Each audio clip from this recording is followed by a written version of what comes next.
il y a deux erreurs fatales que j'ai remarquées dans la formation que beaucoup de personnes font. C'est premièrement l'humidité et la matière sèche. Donc, pour une meilleure compréhension et comparaison des ingrédients, les bases de données expriment la teneur en nutriments de ces ingrédients en pourcentage de matière sèche. Donc, c'est quoi la matière sèche?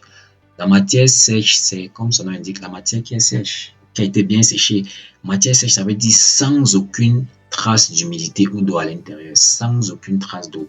Donc, on a pris l'ingrédient, on a envoyé ça dans un four à généralement 50-60 degrés ou plus, et ça a passé 24 heures au four. Donc, l'eau qui est à l'intérieur a séché complètement, il n'y a pas d'eau à l'intérieur.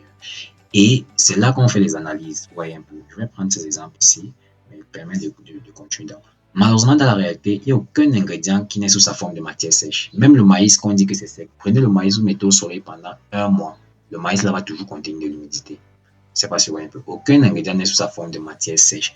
Or, quand on part pour formuler, beaucoup de personnes prennent les valeurs de matière sèche pour formuler. Et il y a une grosse différence. Je vais donc vous montrer ici la différence entre la teneur en matière sèche et la teneur en matière brute. La matière brute, c'est ce que vous donnez à votre animal. Donc, le maïs là, que vous avez acheté, qui paraît sec, c'est ça la matière brute. Donc, quand vous venez regarder ici, le maïs, on dit moyenne sur brut et sec. Vous voyez que la matière brute, on dit que c'est de matière sèche. Donc, cet exercice, je le cuisse, 86% de matière sèche et 100% de matière sèche qu'on regarde en termes de sec. Dans le sec, c'est la matière sèche, le brut, c'est la matière même que vous avez dans votre eau. Maintenant, quand on vient regarder au niveau du taux de protéines brutes, par exemple, on se rend compte que en termes de matière sèche, il y a 8,8% de protéines. C'est ce qu'on voit beaucoup sur les tables. Non, le maïs contient 8,8% de protéines. Mais regardez quand on convertit ça en termes de matière brute, dans le maïs réel que vous donnez à vos animaux. Vous vous rendez compte que ça baisse. On quitte de 8,8 à 7,6, ça fait plus de 1,2% de différence. On peut penser que c'est petit, mais le maïs qui représente souvent 50% de la ration, imaginez ce que 1% va faire. Vous voyez un peu. Et c'est pour ça que vous avez formulé un aliment, vous avez dit que vous êtes en train de satisfaire les besoins, alors que ce n'est pas le cas. Vous n'êtes pas en train de satisfaire les besoins parce que vous prenez la mauvaise valeur. Vous prenez la valeur sur matière sèche ou de prendre la valeur en matière brute, ce que l'animal va réellement manger. C'est encore plus dangereux avec d'autres ingrédients comme la drèche. La drèche, normalement, on donne la drèche sec. Mais je vois beaucoup d'éleveurs donner la drèche humide. La drèche humide, j'avais fait des essais là-dessus, ça contient à peu près 30 à 40% de matière sèche. Donc, ici, quand on dit même brut, ça dit que ça a déjà été séché. Ce n'est pas les choses humides qu'on achète directement ici chez nous, là, que l'eau sort encore dessus. Donc, quand c'est en sec, ça contient 27,9% de protéines. Et quand c'est brut, quand c'est séché quand même, mais pas sous forme de matière sèche, ça contient 24% de protéines.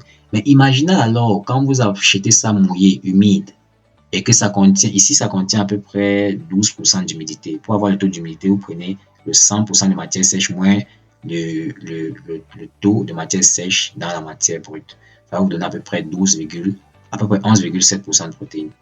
Quand il y a seulement 11% de protéines, d'humidité, pour moi, quand il y a seulement 11% d'humidité, vous êtes à 24% de protéines.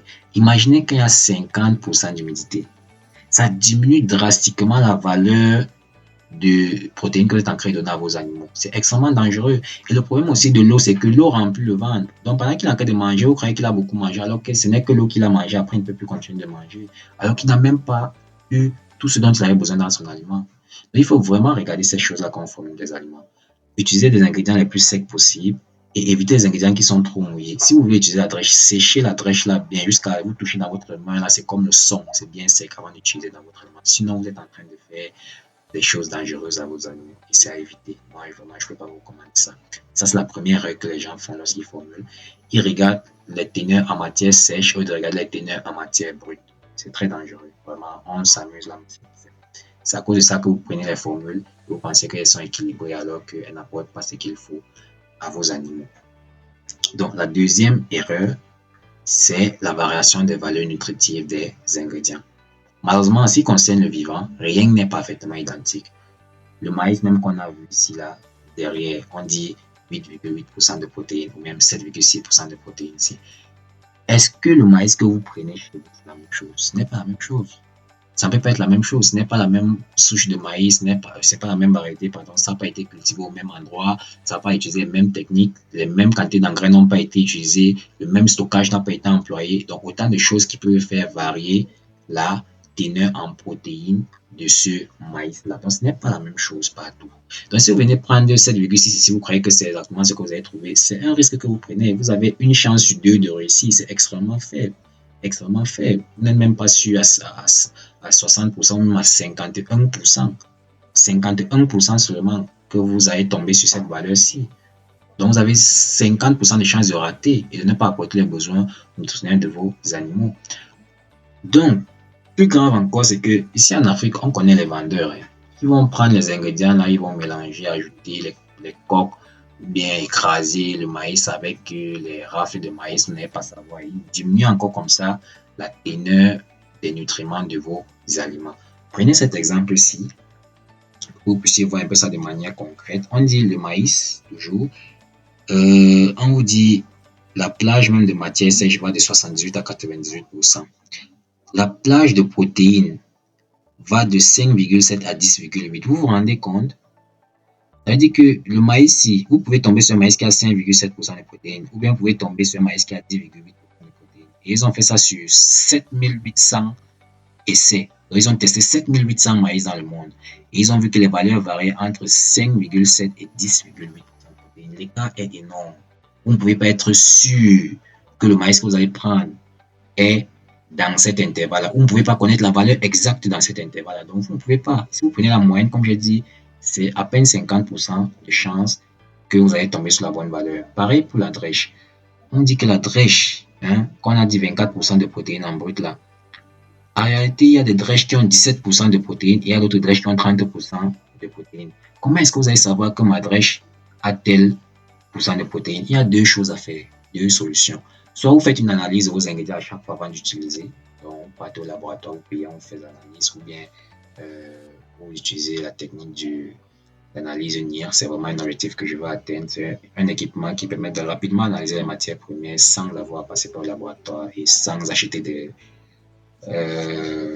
trucs pour faire des analyses dans des réactifs, des réactifs pour faire des analyses. Donc ça, c'est un objectif personnel que je vais vraiment atteindre pour pouvoir encore améliorer l'élevage et la formulation d'aliments en Afrique. Donc ça, c'est la première chose que vous pouvez faire. La deuxième chose, c'est d'utiliser une technique de formulation stochastique qui prend en compte la variation des ingrédients et assure une formulation alimentaire à 99,9%. Il peut vous assurer une formulation alimentaire qui va satisfaire les besoins plus de 50% seulement. Ça va aller à une assurance que je suis sûr que la formule que je fais ici va couvrir les besoins à 99,9%, peu importe le maïs que je trouve sur le marché. Ça, c'est un game changer dans la formation alimentaire. Donc, peu importe ce qui se passe, vous êtes sûr que l'aliment qui est formulé ici, même si ce n'est pas la valeur exacte de protéines que j'ai mis, ça va quand même couvrir les besoins des animaux. C'est un peu technique à expliquer, mais je vais vous montrer comment obtenir ces valeurs-là ici. Quand vous prenez la valeur moyenne de protéines qu'on voit ici, vous allez voir quelque chose ici, ET. ET, c'est-à-dire l'écart type. L'écart type qui a été calculé, on a dit donc que le taux-ci que vous allez prendre, plus ou moins 0,6. Ce sont ces deux valeurs-ci que vous allez prendre, que vous allez utiliser dans la formulation stochastique. Et le logiciel malheureusement, ce n'est pas tous les logiciels qui font ça. On va le voir plus tard. Le logiciel Optifit, par exemple, le logiciel que j'ai conçu pour la formulation, vous permet de prendre ça en compte. Et la valeur, ce n'est pas seulement 7,7, 7,6, c'est 7,6 plus ou moins 0,6. Ça peut varier entre les 0,6 là. Et quand vous mettez cette valeur, vous pouvez être sûr qu'avec les calculs que le logiciel va faire, ça va vous donner un ingrédient à 99,99% satisfaisant. Donc, c'est vraiment un game changer. Avec ça, vous pouvez dormir tranquille que non, ce que j'ai formulé donnant à nos animaux là, ils vont grandir. S'ils ne grandissent pas, c'est que le problème vient d'ailleurs. Ça ne vient plus de votre formule. Deuxième point, même chose pour la drèche. Vous voyez, vous prenez 24,6 plus ou moins 1,5. Vous mettez ça dans votre logiciel, ça fait le calcul, ça vous donne votre valeur. Vous voulez être sûr à 70%, ça vous donne les quantités. Vous voulez être sûr à 80%, ça vous donne les quantités. Vous voulez être sûr à 90%, ça vous donne les quantités que vous devez mettre. Vous voulez être sûr à 99,9%, ça vous donne les quantités que vous devez mettre. C'est vraiment quelque chose d'extraordinaire.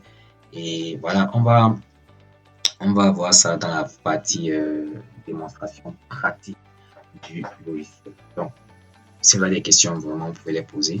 Mais ça, c'est un truc assez technique. Vous n'êtes pas obligé de comprendre ça. Le logiciel va vraiment simplifier ça pour que vous mettez seulement des chiffres, vous cliquez, ça vous donne votre formule. On va avancer donc, après avoir vu les deux erreurs fatales dans la formulation. Donc, la teneur en humidité et matière sèche qui baisse la teneur de vos nutriments, également la variation des valeurs nutritives de vos ingrédients. On va donc continuer.